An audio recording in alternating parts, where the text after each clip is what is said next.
Hey guys, this is Calabasa, the DBZ Otaku. I am on a fuck ton of caffeine right now, so I'm a little out of it. I literally just had a fucking coffee, a frappuccino actually,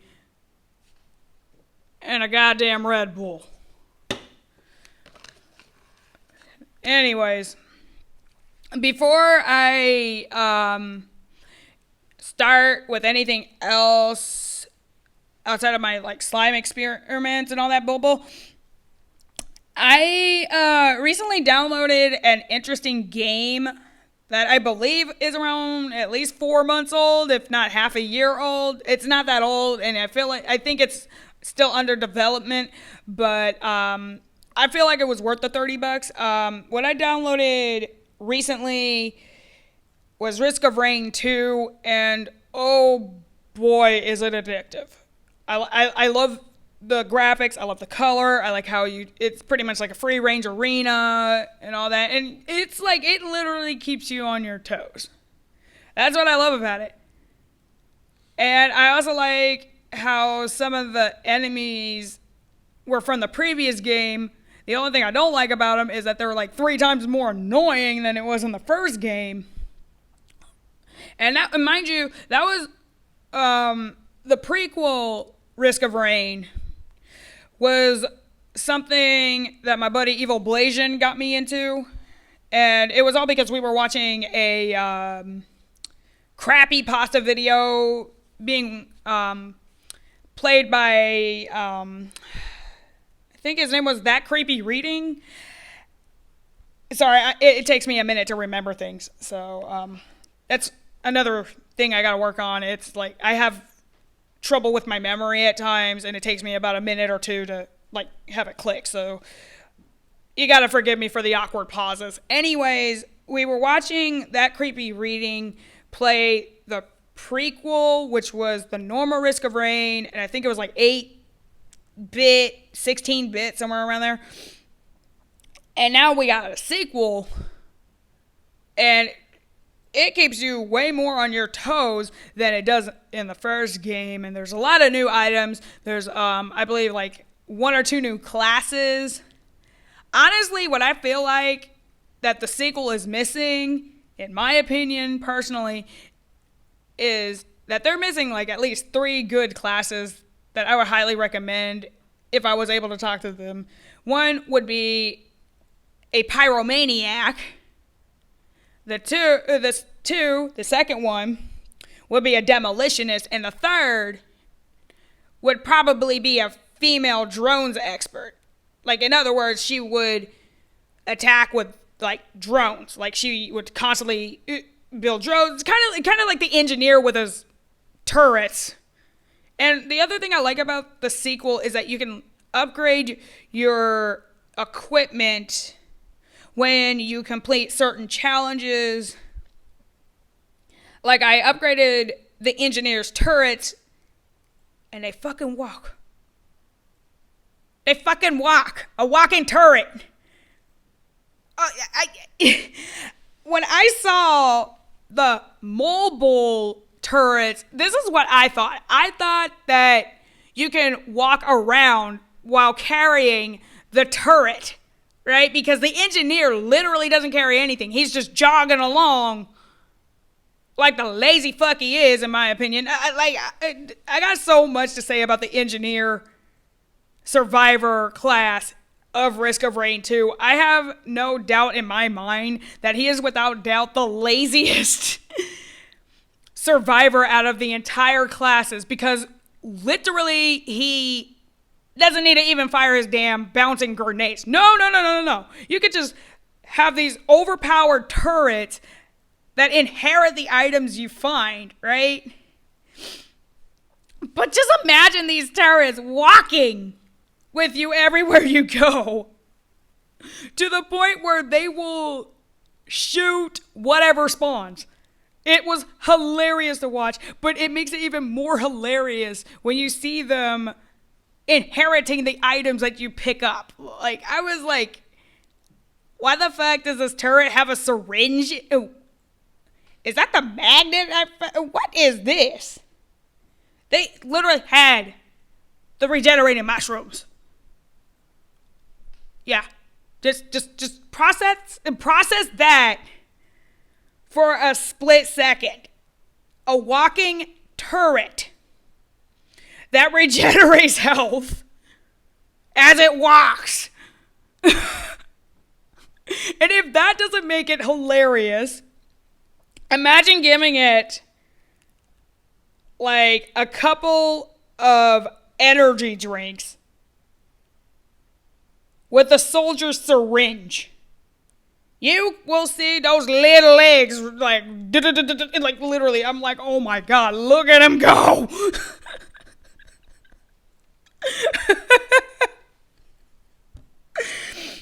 I'm not gonna lie, I favor the engineer in Risk of Rain. My second favorite character in Risk of Rain 2 is definitely the Huntress. Now, I've noticed in the first game she was extremely squishy, and if you have the glass artifact activated, you literally start out with like 10 HP. Like, she's extremely squishy. But despite being terrible with HP and possible defense, she makes up with it. She makes up for it with speed and agility and definitely mobility. She's like one of the most mobile characters throughout the entire cast. Like, she could totally use her bow and arrow while running or dashing. And it's pretty OP in my opinion, but you really gotta increase your defense and HP with her, because if you don't, you're pretty screwed. And I've had my reckless times in that game, I'm not gonna lie, but I have to say it's one of the best games I've ever downloaded so far for my Switch. But there are some downsides I will tell you about. Like, one of the downsides is when it comes to this kind of particular game, I kind of feel like it's better for those who play games with a mouse and the keyboard than it is with a pro controller, because I feel like, one, it's a little more organized, and not to mention, if you are turning the character to aim and all that, it would be easier with the mouse. With the Nintendo Switch Pro controller, it only makes it 10 times more challenging, because you really have to aim. Like, you're literally moving the camera with a second joystick, and that could be very frustrating. And I'm not gonna lie, I'm kind of a noob to that kind of gaming, and what's worse is I'm gonna be real with you guys. I suck at aiming. I fucking suck at aiming. Like, I can't tell you how pissed off I got at this game just by playing as Commando. I was so frustrated. Oh my God. Like, I thought he was annoying in the first game to use, but no, this new sequel only made it like more frustrating, because you have to focus the camera as if you're looking from a first person view. Sorry.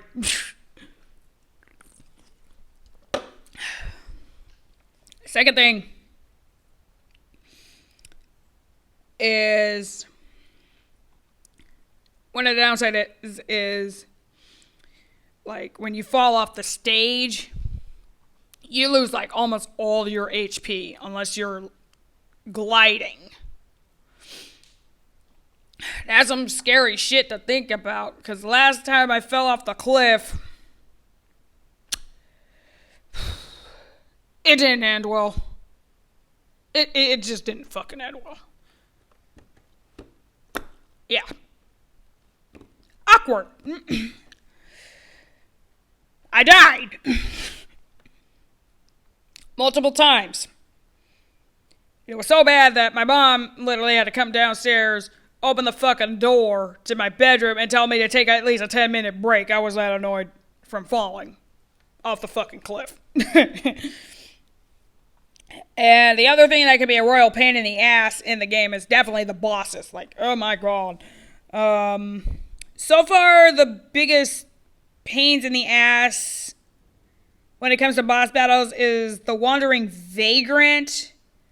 It has a tendency of not only firing these annoying as electrical projectiles at you. I have no idea why. There's a fucking jellyfish. It got no brains. It got no fucking organs. And yet it has the fucking intelligence to be sending everything at you. And it's hard to dodge. And it doesn't really help that it's long fucking range. So imagine it using its ultimate special almost every 5 to 20 seconds. And you're in range of killing that fucking thing. Now imagine that, but you're in range of its ultimate technique that is legitly used almost every 5 seconds. Yeah. Pain in the ass is what it is. Can't tell you how many times that motherfucker zapped me done to death.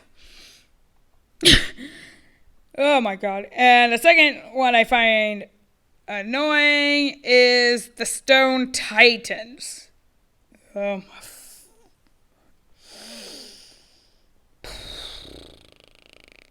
like happy thoughts, happy thoughts, happy thoughts, happy thoughts, happy motherfucking thoughts, happy thoughts!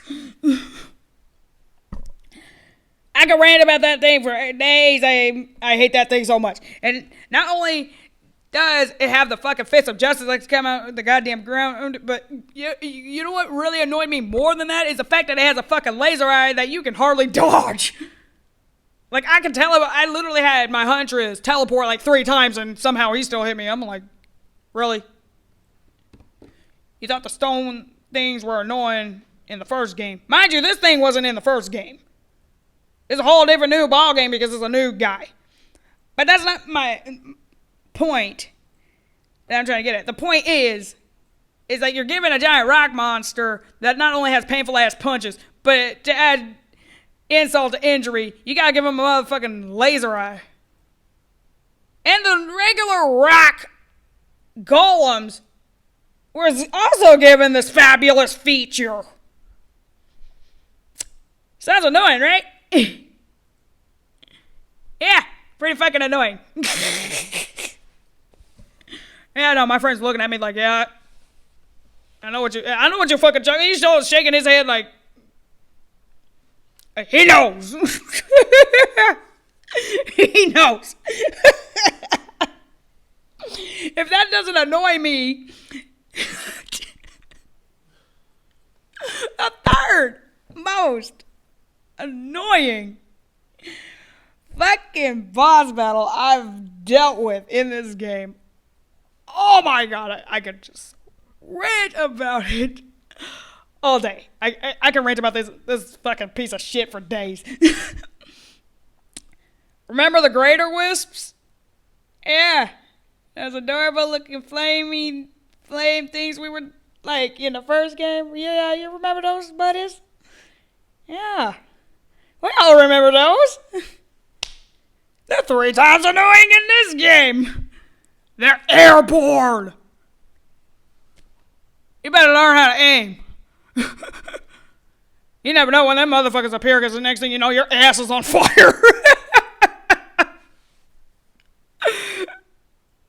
Oh, and if that doesn't piss you off, if you dealt with this, and mind you, I know there's better gamers that are better than me at this. They could probably ace it, but with me, who sucks at aiming, having to deal with these motherfuckers.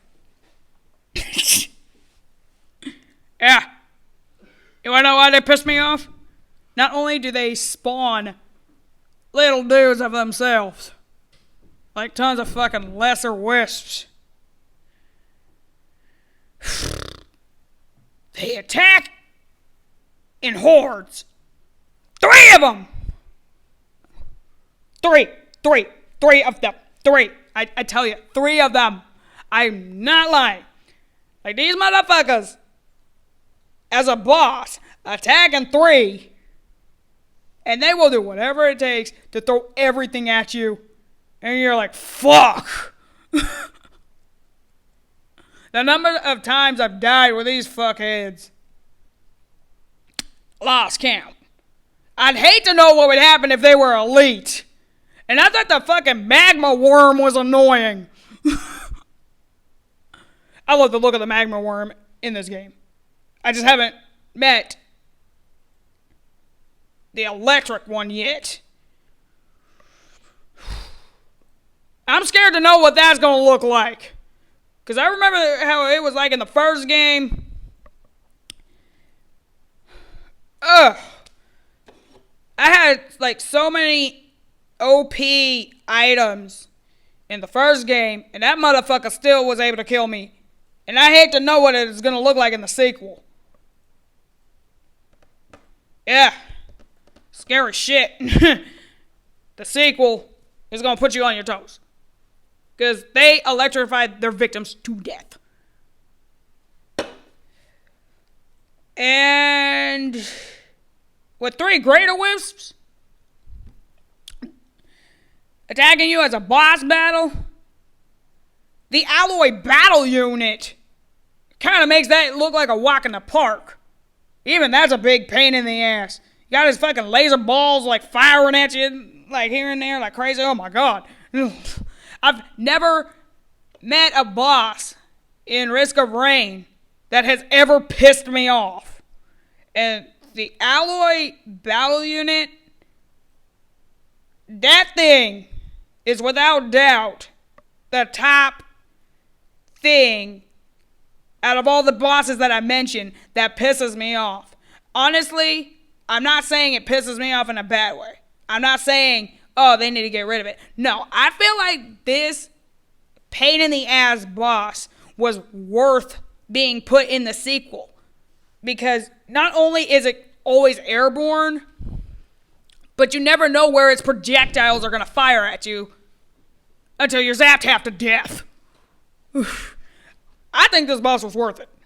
The alloy battle unit is without doubt the top boss in the sequel of Risk of Rain that pisses me off because of how much it's fired at you.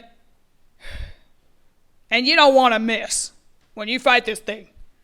Nah, you gotta make sure you have all your energy drinks, all your soldier syringes, and definitely have that red whip and those goat hooves, because that thing, you better be evasive as fuck. Well, that thing. I can't tell you how many times I got fried just trying to fight that thing, and then when I got careless, it was game over. Not fun. So, yeah, I do think that this was worth the $30. It was worth my time. I'm addicted to it, and I highly recommend it to those who want that extra challenge when it comes to these kind of games, because it's great. It's frustrating, but it's great. And don't get me wrong, I got nothing against the commando, but I just can't use him as a character, unfortunately. I'm not good with him. I literally only beat the game as commando only once, but I think I was only lucky during that time. That was just pure luck. I'm not even gonna count that. But so far, I think the game is one of the best games I've downloaded this year. And I highly recommend it to any of those who watch this video. So I think if my friend Evil Blasian and I weren't watching a video that was made by TCR, that creepy reading, that very night, years back, I don't think we would have been into Risk of Rain to this day. And I first started Risk of Rain when I was on Steam. But unfortunately, my Samsung gave out, and it's sad news because I really liked going on Steam. I've seen many games on Steam. I mean, Steam actually was the reason why I liked playing Undertale. So, yeah. But I don't think if I had Steam back in the day, I don't think I would have played Risk of Rain either. So that's pretty much my talk of the day. If you want me to share you more opinions of what I found interesting. Just like and subscribe. Leave a comment down below. Keep it positive. I don't like no negative vibes. Not in my channel, but just leave it at that. But yeah, like and subscribe. If you want to know when I have something new popping up, just hit that little bell doohickey. I don't know why they added that. Yeah, just hit the little bell doohickey thingamajig. If you want, I don't care. I'm a person that just wants everybody to be mellow, even if they don't like my videos. But anyways, I hope you guys enjoy this. So as I said before, if you guys want more of my opinions about certain things, just like and subscribe, leave a comment down below, and I'll take it out from there. This is Calabasa, the DBZ Otaku. I will see you guys later.